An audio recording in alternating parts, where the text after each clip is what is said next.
প্রায় অনেক দিন বাদে, প্রায় 5-6 মাস বাদে ভিডিও নিয়ে এলাম। তোমরা সকলে কেমন আছো? আশা করি ভালো আছো, আমিও খুব ভালো আছি।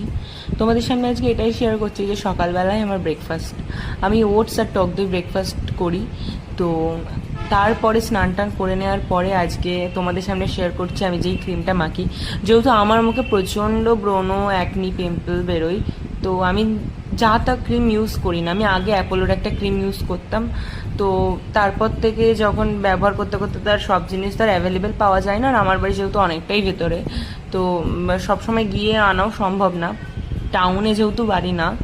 তো সেই কারণে যে আমার যেখানে বাড়ি এখানে অ্যাপোলো ফার্মেসিও নেই, আর বলে দিলে কেউ এনেও দিতে পারবে না। তো সেই কারণে আমি দোকানে গিয়ে আগে বলেছি আমার মুখ কিন্তু যা ক্রিম বা যে কোনো ক্রিম শ্যুট করে না, তোমরা এমন একটা ক্রিম দাও যেটা আমার মুখে শ্যুট করবে।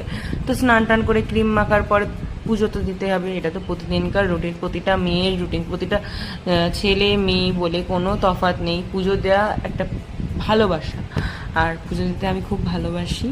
তো সেটাই তোমাদের সামনে শেয়ার করছি। আজকে ফুল টুল ছিল না বলে পুজোটা খুব একটা আড়ম্বর করে দিতেও পারিনি। আর কথাতেই আছে ভক্তিতেই মুক্তি। তো পুজো দিয়ে এসেই মা ফল কেটে দিয়েছিল, সেই ফলগুলো খাচ্ছি। আর আমার ফল আমি প্রতিদিন দুপুরে ফল লাগেই। তো ফলের মধ্যে শশা তো থাকবেই, আর অন্যান্য দিন যা যা ফ্রুটস পাই তাই খাই। তো তারপরে বৃষ্টি হচ্ছিল।